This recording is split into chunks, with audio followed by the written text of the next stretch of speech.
First, our moderator for this discussion, a mutual fund industry veteran. He's been part of the industry for about 16 years. He promoted Wise Invest Private Limited, one of the leading, most reputed mutual fund distribution firms in the country today. His core strength is thorough understanding of the industry, also ability to foresee emerging trends, especially in the personal finance space, and also the changing needs of various segments of investors. Please join me in welcoming Mr. Hemant Rustagi on stage, please. Welcome, sir.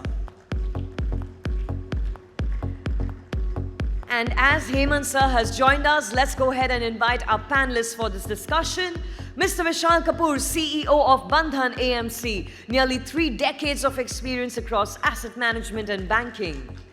Mr. Avinash Satwalekar, President of Franklin Templeton AMC, who also serves as Vice Chairman for Vietcom Bank Fund Management.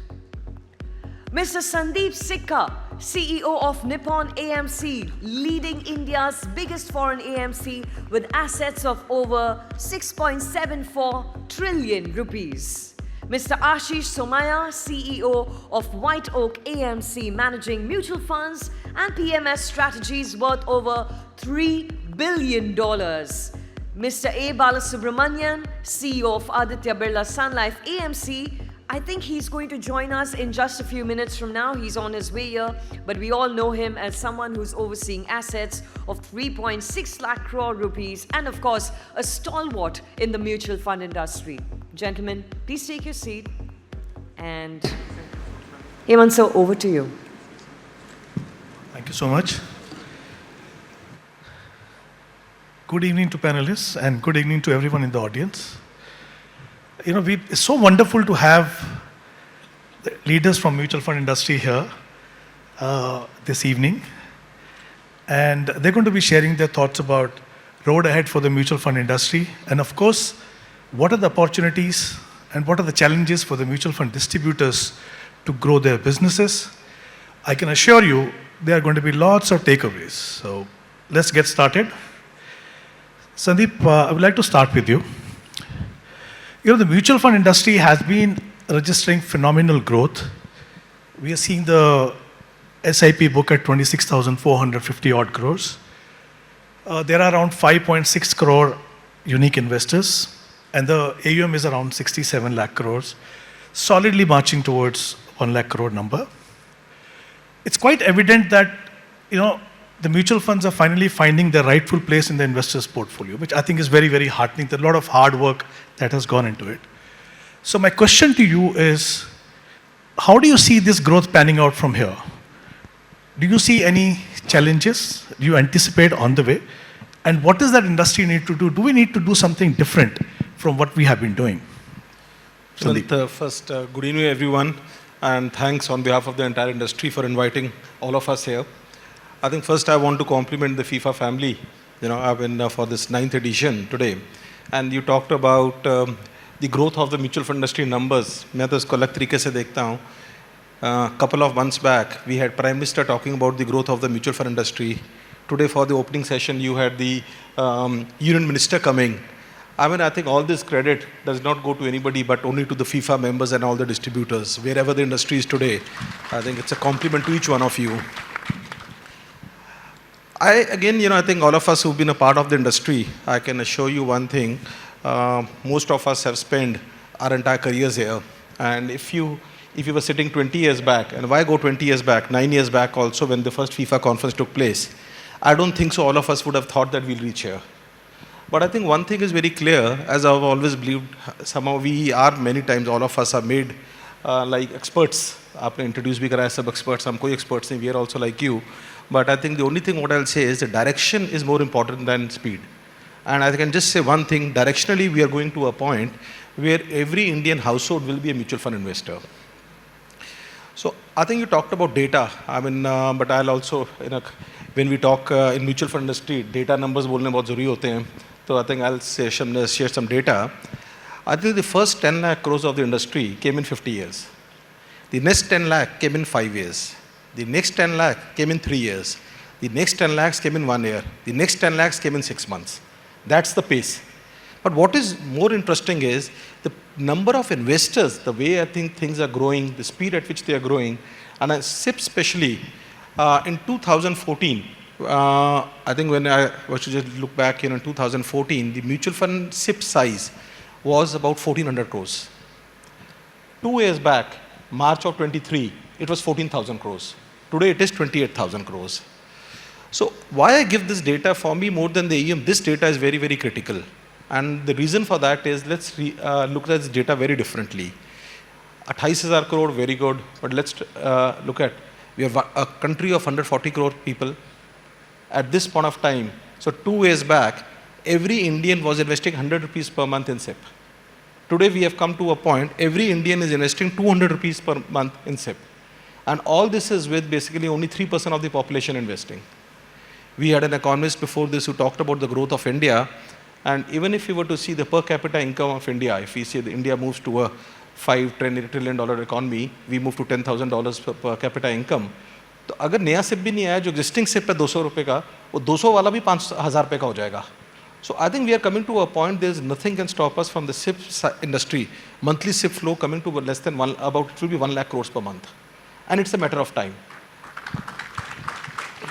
So for me, I think I'll just try to, I think before I hand it over to my other colleagues, I think we are at a very interesting point where industry, a lot of hard work that all of us have done is showing results. But we need to be, whether this can be 10x from here or 50x, I don't know that number. But I think the responsibility on each one of us is increasing day by day, because today I think when more investors are coming to the mutual fund industry, each one have to handhold a lot of new investors who will come to the industry for the first time. So, but to your question, I think I see great future, and from a direction point of view, the day is not far away when every Indian household will be a mutual fund investor. Great, Sandeep. Any challenges you anticipate on the way? I think I'm a born bull. तो देखो challenges तो हमेशा ही रहे हैं, आज तक कब नहीं है challenge. Every year we meet, there is some challenge, and it's a very easy thing. कभी हम market के ऊपर challenge डालते हैं, कभी regulator पे डालते हैं, कभी अपने आप पे डालते हैं. It's always going to be some challenge. I think challenges will be there, but if there's one challenge if I have to say, is for the first time I'm seeing the expectation level for everybody is very high. So I mean the question today, I mean when I talked about the industry will grow very fast. Investors are expecting very high returns. The industry AUM, the mutual fund AUM is at all-time high. Investors' wealth is at all-time high. Investors' expectation is at all-time high. So I think we need to be really careful when everything is going good. I get worried because I think most of the problems start when everything is going good. So I think today we have the biggest challenges of very high expectation. Just one more question before I move on. There's been talk of uniform KYC. The finance minister also did mention about revamped, uniform KYC. I mean, this has been going on, obviously has not progressed the way it was, ought to. How big do you think it is going to be? If that really works out this year, or maybe in near future, do you think that's really going to give a great push to the industry in terms of onboarding newer clients? It's going to make it easier? No, I think that's one of the things which has been pending for a very long time. Unified KYC, I've always myself, I think, and we've kept talking about this in various forums, platforms. I still don't understand why somebody who's opened a bank account, we take money only from bank. Why do you need to do KYC again?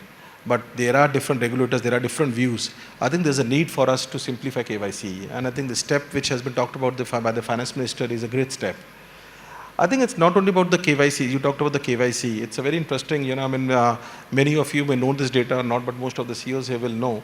So it's a very interesting to pull one, RTAs charge us for KYC. So every AMC pays like 35 rupees for a KYC. But after that, if today Vishal has to again, Bandhan has to again use the customer, the KYC has to be again, he has to pay 35 rupees for that. It's not about cost. It's not about money. It's about productive use of money. This money can be put to more productive use. So for me, KYC issue is a little bit of a bottleneck, and that needs, I'm happy it's getting addressed at this point of time. Okay, thank you. Bala, can I come to you? Yeah. Bala, I think Sandeep very nicely explained. We talked about how the industry has been growing, and we were talking about what is the road ahead, what kind of growth can we expect from here on. Obviously, when the industry grows, there are going to be great opportunities and challenges for even mutual fund distributors, right? So what would you, a lot of MFDs sitting here, what would you recommend to them as to how they can benefit from the growth that we see going forward, specifically in terms of when we talk about getting new clients or maybe getting higher share of the wallet. What do you think? What should be the focus if they want to really participate in this growth? Yeah. I think clearly the MF industry has made the business model more viable for most of the people in the country today. I think the way the mutual fund industry has become a real large scale player, and this is not going to stop. I think it will only continue. I think we're still talking about 5.5 crores unique customer base. This, in my view, will go to about 15 crores unique customer base the next few years to come. I think the next 5 years growth will be faster than what you've seen in the last 10 years. Historically, any industry, if you look at past versus the future growth will always be more faster than the past growth, whether it's telecom, mutual fund industry. I've seen my own 30 years of my career, the last 10 years have been one of the best period. I think what will remain still key for the partners, even for AMCs or partners, the customer comes first, which essentially means everything that I do, there has to be customer interest in mind. I think Smriti Iranி mentioned in the morning very nicely. So when somebody asked a question about ethics, and ethics does not have the economic value. So the question is, where do you want to draw in terms of how do I ensure that customer interest comes first? So that will remain key. And then building the wallet share of customers by being fair to the customer. When I mean fair to the customers, whether it is distribution-driven model or a direct model or technology-driven model, all will coexist. We can't question, I think, whether this will exist, this will not exist, but all will coexist. Competition will keep rising. I think what remains a fantastic asset for the entire group of people who are sitting here and also people working for MF industries is the customer association, which is not just built over a period of, say, last 1 year or 5 years. It's built over a period of time. So there is a big amount of credibility that has been built, and people have seen that credibility by way of experience. That should be actually encashed by way of continue to build that credibility going forward and build that as part of the business model. Second is increasing the wallet share would have to be an ongoing thing. I think most of the times, in my own belief, is what normally happens in the industry is once it is certain size, you give up your aspirations. In my view, you don't need to have an aspiration to become larger and larger, but definitely your aspiration can be to increase the base of the customers. Again, FIFA morning they were mentioning about this year they added close to about 680 members got added here, which essentially means that many people actually can learn new things and adapt new things, and therefore they can actually help in growing the pie in each market in which they operate. Because asset effect today is not restricted only Mumbai and Delhi. I think it's there across the country, and it will only grow bigger as the per capita income keep rising. Therefore, that aspiration we should keep. And third, that I think we should do is, I think this will become a real business model. I think we have been running one program called Legacy Leap, where the youngsters of the respective family are being taught as to how they can build a business. And the same way, the housewife of distributors who probably would not never got involved in the lifetime actually in the business. Now they will also realize how my husband is making so much money, but he has hard work they have put in so many number of years, therefore now he is reaping the benefit. In order to reap the benefit and carry it forward for the next 10 years or 15 years is a great opportunity they have. Therefore, the whole ecosystem can build as a good business model where the economic viability of the model is so strong, and that's something should be kept in mind from the point of view of building their the whole business aspirations. But business aspiration should never come in the form of a valuation creation. See, sometimes we get carried away by market cap versus this thing. Market cap is only one part of the whole stuff, but that's not the way we should actually look at building the business model. I think that we should build the model like Franklin. 100 years they will stay whichever market cycle when they operate. They don't care about what the market cap. But they continue to focus on building a longer term business model. I think that's what I think the whole community can work. Of course, all of us also can work in the same way. Great, that was really helpful. Well, just one more question before I move on. How do you see Gift City funds? Do you see it as a great opportunity for the industry as well as for the distributors? How do you look at that? I think GIFT City is a gateway. And the other is, see, we always look for a gateway of location which could bring in money and help in taking money out of the country, both. See, we normally depend on Singapore, Hong Kong, Dubai, and Luxembourg, Cayman Island, and so on and so forth. But the GIFT City is going to completely replace that. So that's one plus point. Second is GIFT City is also looking at very deep. I think there is one regulator where we work myself, Sandeep, we work very closely with GIFT City regulator. They are so proactive in bringing in the new regulatory framework. As long as it actually does good both for money coming to the country, including for money going out of the country, they are, I think, willing to be helpful. Therefore, that will become, in my own, gateway. And whatever the hard work which they have put in actually the last, say, 10 years and proactive measures that they have been taking, including listening to the players like us and providing permission to, we don't need to take permission for drinking alcohol in the evening types. So these are all something which nobody would have done it, right? I think in GIFT City where you have a lot of restrictions, looking at the interest of building this as a whole vehicle to become a large successful vehicle for a two-way money flow into the country, I think these kind of proactive steps, in my view, will start rewarding. And therefore, GIFT City, my own gut feeling is we would become a significant gateway, both for money coming into the country and going out of the country. The other way I measure the success of GIFT City, I think when we opened our office, we were a bit confused in terms of taking the square feet office space. We took only 2,000 square feet office space. We were conservative in our thinking. So 40 rupees mein liya tha actually on per square feet rental. Today, the same rental has gone to about 140 rupees. And we don't get a space, which in my view is a reflection of the demand keeps rising each year. Thank you, Bala. Yeah. If I just add to the GIFT City, I think GIFT City we should not see it only from a mutual fund industry point of view, but we should see it from the Indian capital markets point of view. Because I think we clearly see, especially I think Bala, myself and some of the AMC, where there is a foreign shareholder, as the interest for India is increasing, I think the GIFT City is becoming one of the most acceptable jurisdiction to get money into India. So it may not just be restricted only to the mutual fund industry, but from a capital market point of view, it's going to be a very important gateway. Absolutely, Sandeep. Vishal, let me come to you. There's been talk about this emergence of new asset class, which is a specialized investment product, and also SEBI has taken initiative of introducing MF Lite. How do you see the emergence of these two? Do you see this again a great opportunity, something different? Should we see it as just another product in the basket that whatever mutual funds are offering, or do you think it is something different and it can become big? Thanks, Hemant. And I think very interesting to see, and actually after a long time, the regulator almost forcing more innovation, which is great. And why I'm saying that is because I think all of us in the industry have seen waves of product and platform innovation, if I can call it that. Many of us will remember a time before 2018 when there was a lot of new funds and new ideas that were coming to fore.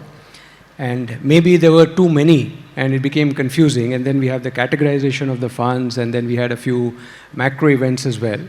And then at some level over the last 4-5 years, I think the feeling was that there isn't as much variety available in the vanilla mutual fund space. Innovation to some extent has been restricted. On the equity side, at least, there were new themes that one was able to offer, some indices that you could offer. But on the fixed income side, as an example, it became really quite straitjacketed at one level. At the same time, if you look back, what did the industry do? What did many of you do? So we had the growth of the PMS and AIF world, because that's where you could find new ideas, new ways to implement investment strategies. Now, of course, there you are dealing only with the very high net worth investor, and therefore it's limited in terms of how many can access that.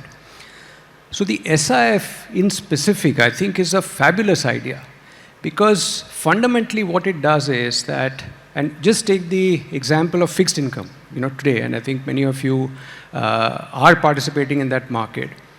See, broadly, the fixed income in the mutual fund vehicle has got sort of limited, I don't want to just highlight yield, but it's just easy to understand, in the sort of 6.5% to 8% market, depending on what duration, what credit you want to take.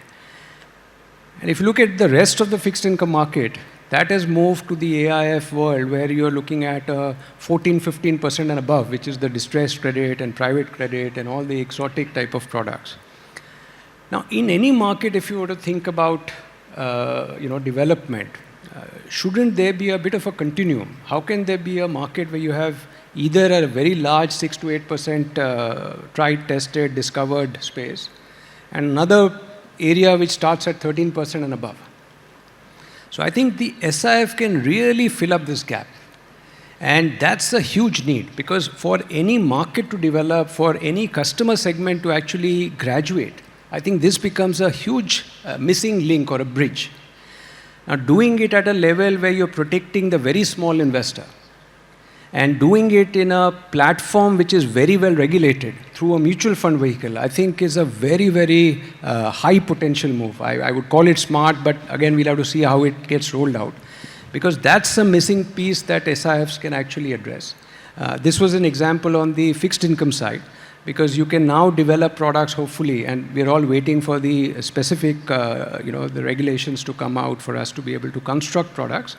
But I'm hoping that where the mutual fund world and the product innovation ends, the SIFs can take over, because it is governed through a very well-established regulatory mechanism, and it is only targeting affluent plus investors. It may be a good way to sort of provide that continuum. Similarly, on the equity side. So the equity, long only, we've got a lot of innovation that we've seen over the, done by the industry. But anything to do with FNO, any form of leverage, any form of long short, etc., is completely been the domain of AIFs, where again it becomes out of reach for most individual investors. So I'm hoping that the regulations allow us to do at least a bit more innovation within controlled circumstances to be able to fill up that gap. So huge opportunity. I think most of us will be very excited about creating products, because it allows, I think, managers and investment teams to once again innovate and bring new ideas, which can hopefully provide a better continuum. So that's on the SIF. I think similarly on the mutual fund light, I don't know if many have started as yet, but I guess the attempt to say that, there is a mutual fund framework which has a lot of regulations, a lot of requirements, which all of us have to comply with. Is there a way that a newcomer or someone who wants to do a limited, product set can get a lighter compliance as well as regulatory framework? I think it encourages innovation, encourages competition, which is always going to be good for the investors. So I think both these, I would say, it's very welcome. The devil is always in the detail, so we are waiting for the actual rules to come out and then to be able to see how the market takes it up in terms of actual products and manufacturers that come our way. Sure, I think I totally agree with you. I think once we have more details, we'll know exactly, how well, especially if you talk about new asset class, how they can compete with PMSs of the world and AIF of the world. I think that is very important. So, but it's very clear, as you rightly mentioned, that there is huge scope for the investors, for the distributors, and for the industry. Just one more thing from you. Obviously, these kind of product will require MFDs to upskill themselves, both in terms of knowledge as well as in terms of their distribution ability. So what would your recommendation be? How can MFDs gear up for this opportunity? Well, that's a very important point, Hemant, and I think, kudos to FIFA to be at the forefront of training MFDs. But clearly, as we get into more complicated, more sophisticated products, it's very important to be able to fully understand them and, offer it in the way they are meant to. Clearly seeing what the risks are, what the limitations are, because these will be more sophisticated, more concentrated, typically means that the risk levels may go up, as should the opportunity. So I think there are existing NISM exams or certifications that one can do for the more evolved product set. So that could be an immediate starting point. But certainly I think as the rules come up, I'm sure AMCs will also try and do their bit to see how we can develop more training material, learning material as well. And certainly I think our industry is very unique in many ways. When I look across many other industries, not just in finance but across others, I think our industry is very unique in working together. Whether it is the MFD, whether it is AMFI, whether it is NISM, whether it's the regulator, I think there are many instances of looking at what is good for the customer and being able to do it. So I'm sure that when the rules come out, we will put a good learning program around it so that I think individuals or corporates who want to offer this product have the right knowledge and content available to be able to offer it in a fair way. Thank you so much. Let me come. Hemant, actually, if I could just add on that, especially on the new category, right? The main purpose is it fills a gap, right, between, as Vishal was saying, between mutual funds and PMSs or AIFs. The fundamental rationale being that you might have a investor set that has a higher risk-taking capability, right? Now, your second question was actually quite interesting in terms of, does that require a level of sophisticated understanding? On the face of it, the argument would be yes, it does require it. But fundamentally, what you're trying to do is, a lot of the solutions are going to be around concentrated positions or using some level of derivative expansion in that portfolio to either hedge it out or whatever it is. Like we said, the devil's going to be in exactly how we implement a lot of that. But the best strategies are essentially going to be those where you end up taking what has worked really well on the mutual fund side and concentrating it to a certain extent. That does not require a whole lot of education. That requires more of an understanding in terms of how the actual underlying management is done. I think there is a tremendous amount of opportunity in that space because it gives the number one thing that is lacking, which is the ability to try different things with a much wider risk spectrum. And that's the biggest advantage that you're going to see in that category. Great. My next question is for you. See, basically, I think one of the hallmarks of mutual fund industry's growth in India, I would say, is also that their ability to launch the kind of product we have launched over the years. Of course, we have to also consider the fact that SEBI took initiative to rationalize, standardize the product. But you can't take away credit from the industry of the kind of work which has happened in this. But there is one trend which has caught everyone's attention in the recent years is that some of these aggressive categories of fund, mid-cap, small-cap, sector fund, thematic fund, factor-based fund, grossing the maximum allocations.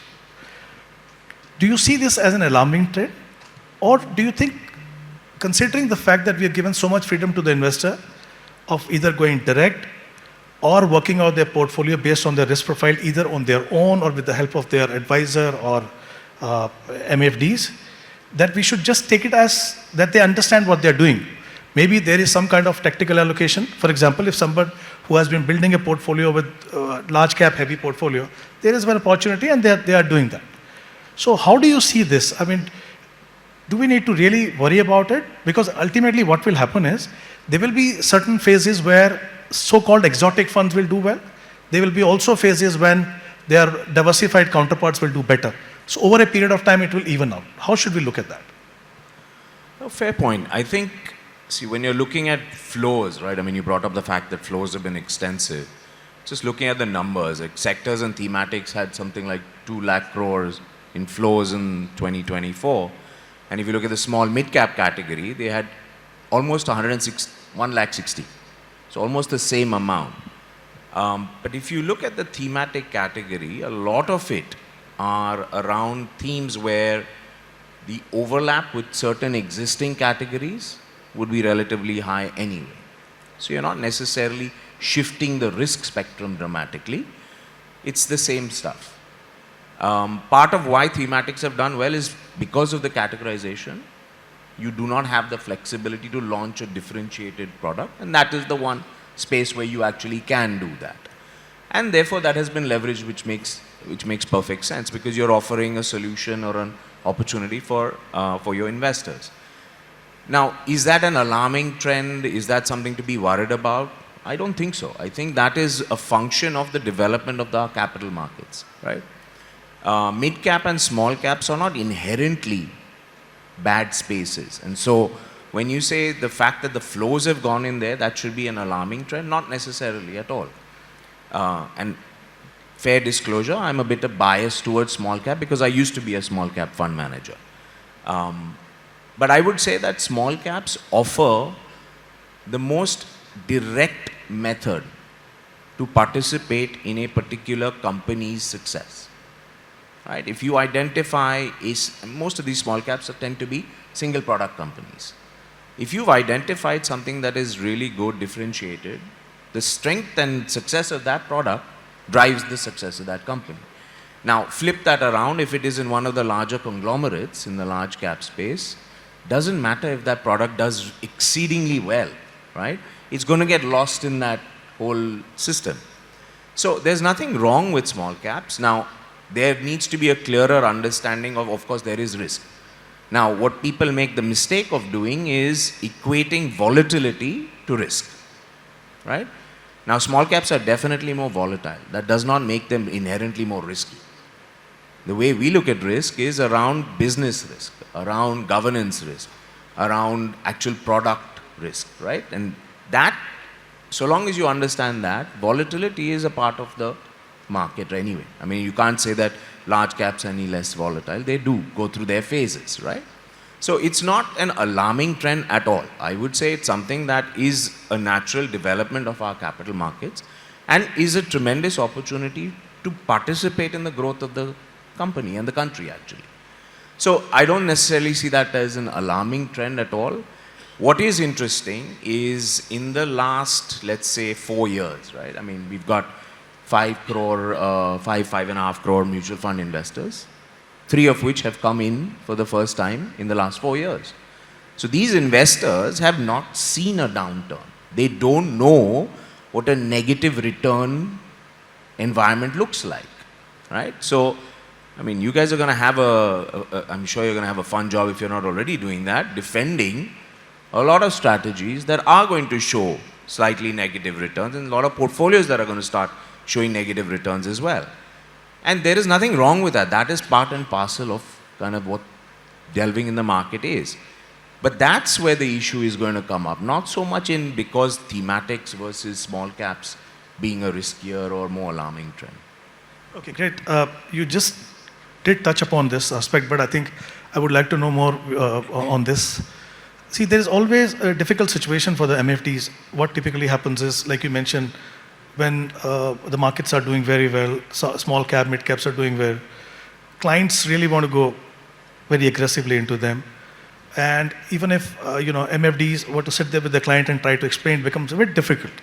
So what would you advise to MFDs, how they can balance the portfolios of their client in different market phases? Yeah, so I think there's a range, right? And it's not an easy thing to do at all. I mean, you know how you've grown your business, and you know how reasonable or unreasonable clients can be sometimes. So, of course, when there's successful fund choices and market selections, they're the geniuses. And you've only been along for the ride. And of course, when it goes wrong, why did you put me in this fund kind of argument, right? So there's no way around it, quite honestly. The only thing you can do is be very consistent right from the first meeting in terms of what is it that you are trying to solve for. A lot of times it is, okay, what is the best fund? That is the wrong place to start as a discussion, right? What are you trying to achieve is more the question. So I think the way we've tried to at least position things, the way I've always recommended is look at what goals you're trying to target, right? Focus on the goals. What we provide, I mean, as an industry, quite honestly, what we're providing are just tools and products that help them achieve those goals. Fundamentally, if you're just talking about the best performing fund and that should be an area of investment, is the wrong approach anyway. Because there may be a multitude of reasons why a particular fund performs well. So it's not about kind of looking at, okay, how do you look at it? Diversification is critical. And it's not across just market caps or themes. It is also across asset classes. So, I mean, most of the portfolios right now, if you look at, are very equity heavy, right? I think we've been saying for the last almost year now that there needs to be a shift in towards fixed income. If nothing else, you're getting a steady income stream, and in the eventuality that RBI does start to cut rates, you will get a bump up in the capital gains side as well. But it's more a focus around that diversification, because concentration in any asset class is not an easy thing. So I guess the only thing I could advise or offer as a suggestion is to sit down with the clients on a consistent basis. So when the markets have been going up, the fact that the markets can go down is a point that has to be drilled home. And any investor that quite honestly comes to you saying that, okay, I got a small cap fund in my portfolio that's up 50%, but the guy next door has it going up 70%, I want that fund, that is in my book not a very good client to have. Right? Now, not everybody has a choice in terms of picking your clients, but I think that's where the problem starts, is where you start your journey is critical. So I think focus on the goal rather than just kind of the returns part of the equation, and diversification is critical. So even today, if you look at it, very few people are interested in fixed income. There is some element of change that's occurred now because in the last week, we've had rates coming down, so all of a sudden there is a little more of a duration play that's coming through. But that should have been, you have to be positioned for that a while ago. So I think it's more conversations, you have to have that. Thank you, that was really helpful. Ashish, I want to talk to you something about which is very close to the hearts of all the MFDs. This is regarding, how do you reach out to the clients? What we have seen over the last few years, that digitization has really helped us, the industry and the distributors, to reach out to the clients, across the length and breadth of the country. But there is also a feeling that many investors who are taking that route, I'm talking about, say, let's say platforms, the feeling is that they are not really planning their investment well. They're looking at ease of investment, right? And they're looking at mutual fund investment as transaction, not doing it the right way, saying, okay, let me just plan my goals, let me build my portfolio. So typically what happens is, at times maybe there is no hand holding. So what happens is the moment the market turns volatile, they don't know which direction to go. You see they're stopping their SIP or struggling to get help when the portfolio reaches a certain size, because then they need help. So this is on one side. The other side we have MFDs who are trying to match up to the digital capability of these platforms and also doing hand holding, which is what we call the phygital, right? So how do you see it going forward? Do you see that both of these modes will continue to coexist and there'll be one section which will be going this way and another going this way? Or do you see that going forward, more people opting for phygital than digital? So, I always tell all the MFD partners, क्योंकि काफ़ी समय से ये सवाल तो आता ही है that, there are fintech platforms and, there are so many millions of customers who are going to fintech platforms, right? And is that to be seen as competition by our MFD friends? Now, and you also mentioned that there is a pure direct, which is just fintech, no advice, no hand holding, and then there is phygital. My request is that, all our MFD friends and all of us should look at the fintech purely as a funnel for sourcing clients. Because मेरा hypothesis ऐसा है, like if you really ask me, जब भी मैं 25 साल का था तो मेरे को सब पता था, right? लेकिन अभी मैं 50 का होने वाला हूँ तो मेरे को पता है मेरे को कुछ नहीं पता है. So what happens is that people of a certain age profile, at a certain phase of their life, they know everything, they have complete clarity. And that is when they don't need hand-holding and they don't need advice. But what I've seen is that big fall in the market, progression of age profile, coming into money. मतलब 50 लाख 1 करोड़ रुपया आएगा, उसके बाद कोई ज़्यादा direct रहेगा नहीं. अगर 25-50% मार्केट गिरेगा, 25-30% गिरेगा और गिर के वहीं रहेगा, तो भी डायरेक्ट नहीं रहेगा. और 25 साल का लड़का या लड़की 35 की तरफ बढ़ेगा, तो भी डायरेक्ट रहने के चांसेस कम है. So I think we should just see them as a funnel, and I'll give you an example. 20-25 years back, I think early 2000s, we all were in the industry. At that time, there were only MFDs and a couple of foreign banks. And then, the PSU banks and the domestic banks, they started doing distribution. So that time also our MFD friends used to say that, सब clients तो bank से खरीदेंगे mutual fund, हमारे से नहीं खरीदेंगे. Banks have grown, but ultimately they all put together have brought new customers into the industry. So even the fintech, you should clearly just see them as a funnel. I personally will give you some statistics without naming names.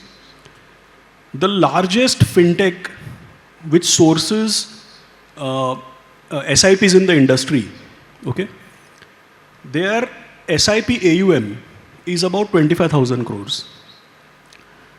The largest non-fintech retail distributor who sources SIP in the industry, their systematic AUM is about 65 to 70,000 crores. But did you know that the former, that fintech which sources highest number of SIPs, उसका SIP base 1 crore के ऊपर है. 1 करोड़ से ज़्यादा SIP base है. हर महीने 12 से 15 lakh SIP आता है. हर महीने 10 से 12 लाख या 15 लाख SIP रुक भी जाता है. और जिसका 25,000 नहीं 65,000 करोड़ का AUM है, उसका SIP बेस 1 करोड़ नहीं है, कम है. महीने का 3-4 लाख SIP आता है, मुश्किल से 1-8 लाख बंद होता है. So you see the difference in quality. The first guy has a bigger SIP base, higher number of onboarding per month, higher number of closure per month, and AUM which is half of the other one. So, you know, that tells you that is just a funnel and it doesn't have that much of stability or sustainability. They are only acquiring customers for all the people. There's only one thing I always tell MFD friends, you know, that please work hard to acquire customers who are 30 years old. See, our industry has one challenge. We all are 50 years old. क्योंकि हमारा industry को track record चाहिए, experience चाहिए, you know, grey hair चाहिए.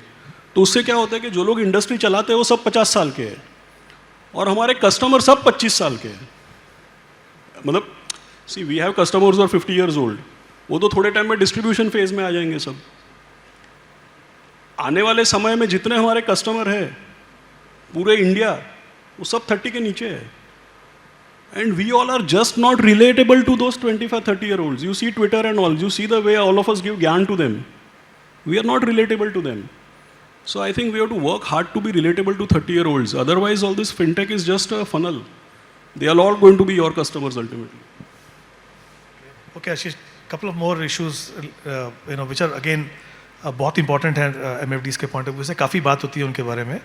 Regular versus direct, okay, and active versus passive. Now, obviously, there is always a case for indexing a part of your portfolio. But how should this be seen? What is it going to create a challenge for MFDs going forward? Or should it be seen as, you know, it's giving you an opportunity to look beyond active, because passive is, at the end of the day, there are pros and cons of investing in both.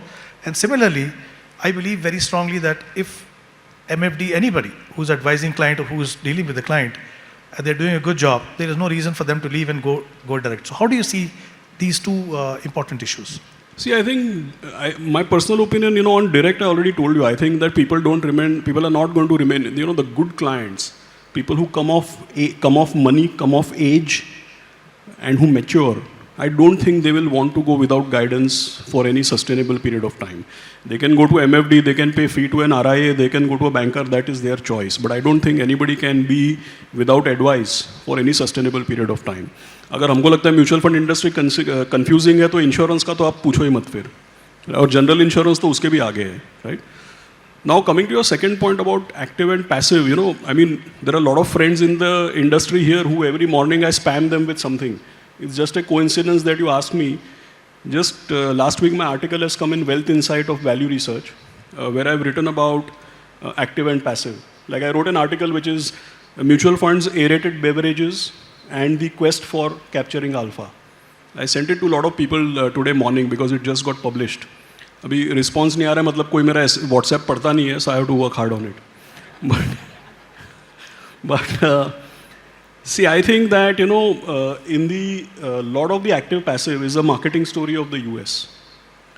I'll give you a simple example why I wrote about A-rated beverages. The reason is because US है ना, वो finance का मक्का तो है, लेकिन marketing का काशी भी है वो.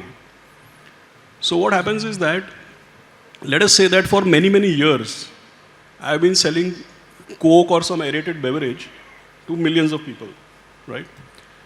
So suddenly I become smart and I realize that there are some very ordinary, you know, retail people, and then there are some institutions who are the big guys cutting the $1 million checks. Now to the retail guy I go and say that, you know, this Coke is expensive for you. Any which way there's so much sugar, pathetic for your health. आप तो बस soda पियो, Coke आपके बस का है नहीं, you drink soda. चाहिए तो थोड़ा नींबू डाल लेना उसमें, वो भी मैं दे देगा, बट सोडा पियो आप, कोक मत पियो. And to the rich guy, the family office, the institution, I go and say, why are you buying Coca-Cola yaar? I mean, 90% of it is water. I will sell you the concentrate, you pay me 2/20, right? So, हमारे यहाँ पे कभी कभी alpha आता है नहीं आता है उसके डिफरेंट रीजंस है that we can discuss separately. But whenever somebody says ना कि यूएस में अल्फा नहीं आता है तो हमारे को भी चैलेंज होएगा. I shut my ears, I think पढ़ाई नहीं किया है. It's all just you know US market structure is so different. In last just one thing I tell you, in last 35 years in US, market cap has gone up 5x. The number of listed companies has halved. Right? In India, मतलब save भुजिया potato wafer वाले का IPO आ रहा है अभी. हम लोग का 7,500 listed company है. By the day 2,000 crore 3,000 crore company comes for listing. In US listing का बात होता है, स्पेसएक्स का बात हो रहा है. In US buy out funds are $2 trillion. They are just gobbling up listed companies like nobody's business. The unabsorbed AUM of private equity funds, what they call dry powder, is more than 1 trillion. So in US, what happens? Institutions and private equity managers, they have a bigger universe to play with. And if you are a manager for public equities, your universe is barely 3,500 companies with a corpus of trillions. So I think that in India, there is huge potential to generate alpha. We still have a long way to go. You know, it's just that if I tell you कि you know आप soda ले लो और आप concentrate ले लो तो मेरा फ़ायदा हो रहा है ना, क्योंकि by the tons I am selling soda and to rich people I am selling concentrate at 2/20, right? I don't think India has gone that way yet. I think everybody should do private equity. We'll get there in 15 years, but not yet. Very nicely explained, Rashish. Thank you so much. One important issue, I would like a brief answer from each one of you. I think a very, very important issue. One of the factors that has helped industry grow is also the tax benefits that were available for the mutual funds. What we are seeing in the last couple of years, we saw indexation going away, we saw long-term capital gain going away from debt funds. We've seen capital gain from 0 to 10 to 12.5%. Do we see this as a challenge going forward for the growth? I want to start with Sandeep. And how should we look at it? Or should we feel कि यार अभी तो हम लोग अगर हम अच्छा perform करेंगे, अच्छा काम करेंगे, ओके, और एक शिफ्ट हो रहा है ट्रेडिशनल से मार्केट लिंक, तो हमें इसकी ज़्यादा चिंता करने की ज़रूरत नहीं है. How do you see that, Sandeep? No, I think I'll give this answer in two ways. As mutual fund industry, we'll always like all the tax rebates. It's like in personal taxation, we want all the tax rebates. We'll be happy if we अभी जो 12 लाख पे गया है, हम कहेंगे 25 लाख 50 लाख पे हो जाए. All of us like tax rebates. But the reality is, personally, my view, no business models can be built on tax rebates and only on expenses. So the business models have to be built up on the pure need of the investor. And if the mutual fund continues to takes care of the need of the investor, I don't think so we should be worried about. And I'm in the camp that I don't like to worry about things which are not in my control. So I don't think so any one of us, no matter if we debate for next 5 hours, that will taxation come back, will it go away, none of us have the answer. So I think I would say let's continue focusing on what is right for the investor, and till the time tax rebates are there, let's enjoy. And at some point of time, if they go away, I think we should build up a business model where we are not dependent on tax rates. Well said, Sandeep. Bala, what do you think about it? I think I fully agree with what Sandeep is saying. I think investment is all about creating a power of compounding. It comes on the base of the opportunity to identify whether it is an equity or fixed income, and invest for long term to get the power of compounding. Tax is only one incident that you get as a incentive. I think if you look at the evolution of Indian mutual fund industry, when nobody was participating in the Indian mutual fund industry, tax was one of the incentives through which investors were lured into the investing. That's why the ELSS scheme and all came. So that's why all came, and therefore you created various sections under which you give tax benefit, so people can save. And today nobody is looking at investing into the capital market with the tax considerations. I think fixed income is one. Of course, I can always crib that fixed income, they remove the indexation, etc. But the fact of the matter is, they still on a relative basis, whether it is FD or any comparable instrument, still the mutual fund fixed income schemes remains attractive from the investor's point of view, taking into account various other considerations that you must have. Therefore, tax is not the way one should consider the investment. And power of compounding is, I think, should be the main theme. But having said that, I think if you look at Indian taxation, sometimes we do believe that Indian taxation is high. If you look at the comparison of that with the US, it's a very high tax rate they charge.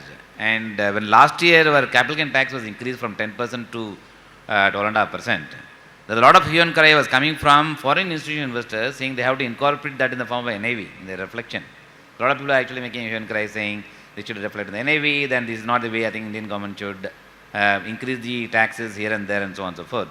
But their point is different, whereas we don't have a similar kind of point in even the current tax structures. No, I think the reason why I'm asking this question is because every time there is a budget, we see happy, worried faces all around saying what is going to happen. Vishal, what do you think about it? I think the point is well made. I think end of the day, mutual fund is a pass-through vehicle. So if the underlying assets that we buy into are at the same tax as the mutual fund, why are we worried and why should we worry about it? But I think the larger point we have to focus on, like Bala said and Sandeep said, which is what is in our control is more important. I think good solid products, and do we as manufacturers have the ability to create them? And we spoke about what we already have, which is great, but new ideas like SIF, etc., help us also create more solid products. So I think that's where we should focus on. How do we add value in the product manufacturing space?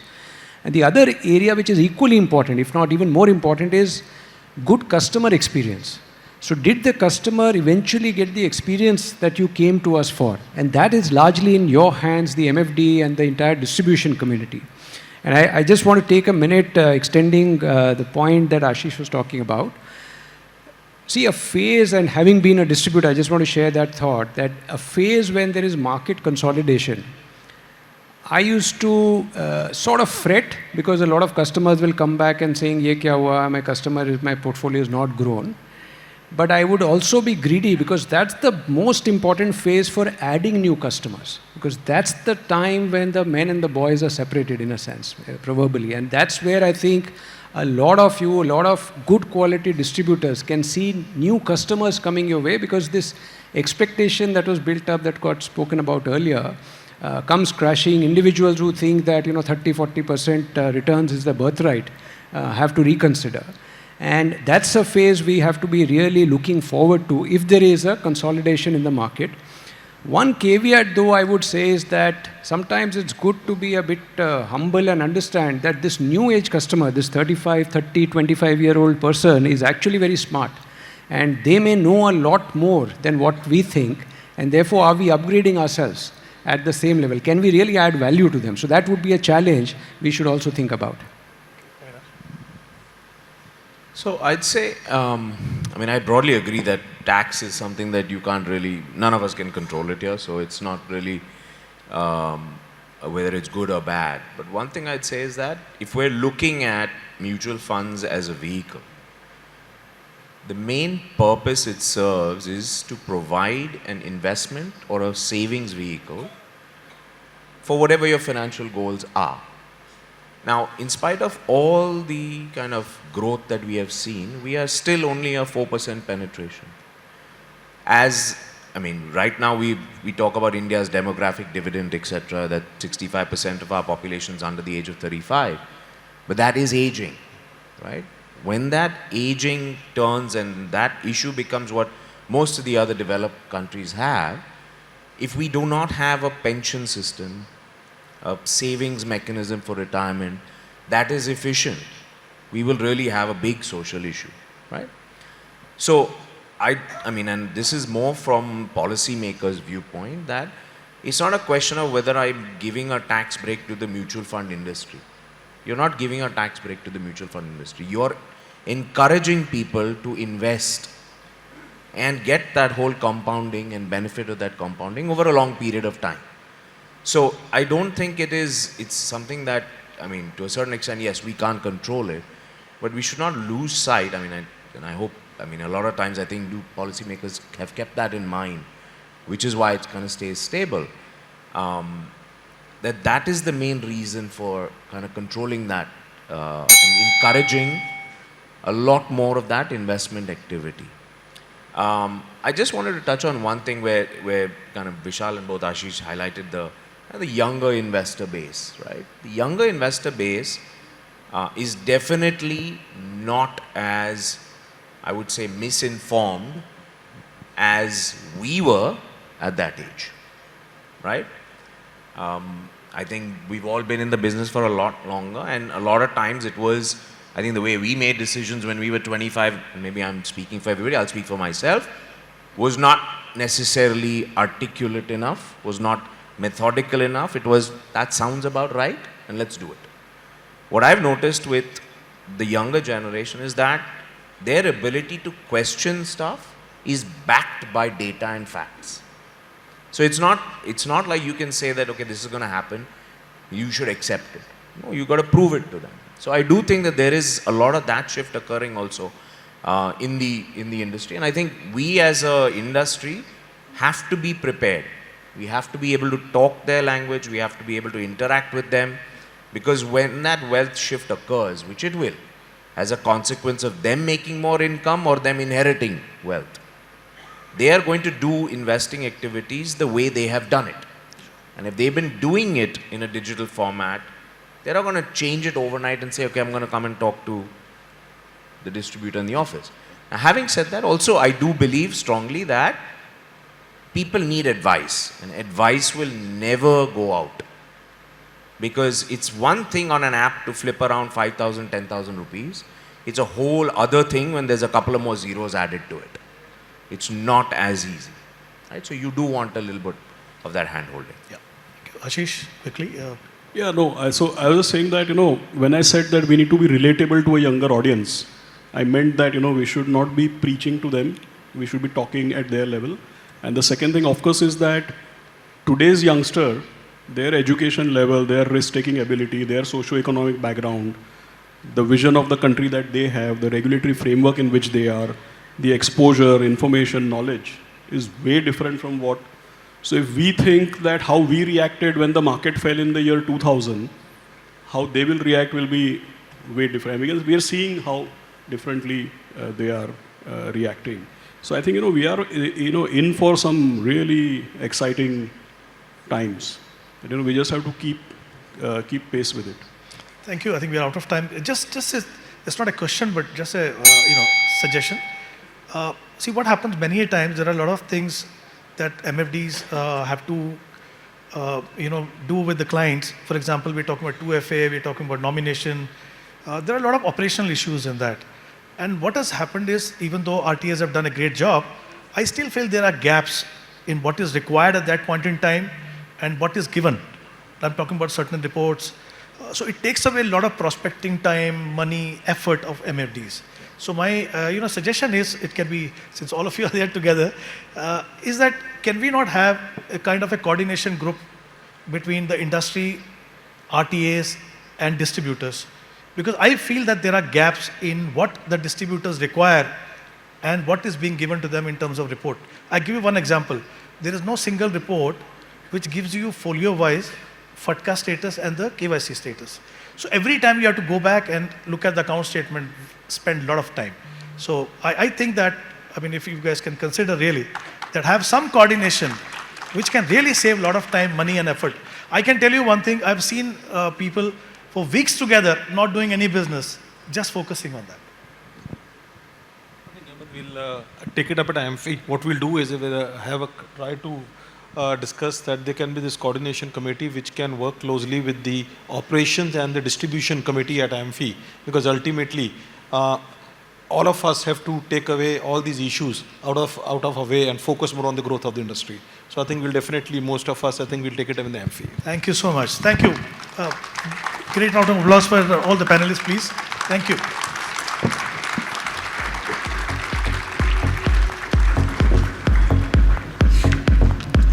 Thank you so much, gentlemen. Please stay with me on stage as I invite Srinivas Rao Kashinathuni on stage to kindly felicitate our panelists. Also inviting Mr. Yasir Varawala.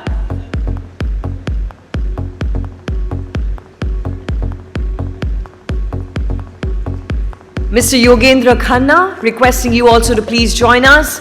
And ladies and gentlemen, please stay glued to your seats because we are moving into our final segment. We have possibly the most powerful conversation and speaker to grace this stage yet to come.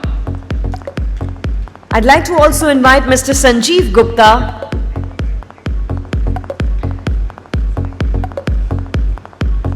and Mr. Mahesh Ghatani.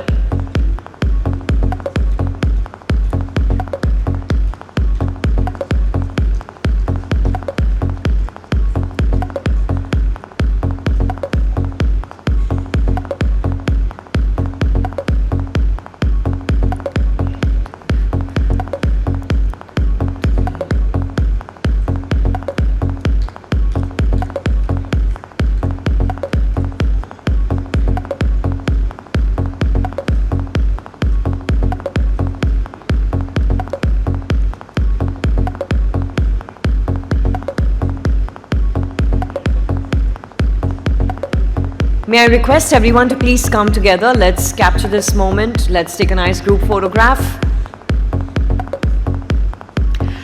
And FIFA family, can I request you to please put your hands together in a huge round of applause for our power panelists. This was the final power panel for the 9th annual conference of FIFA.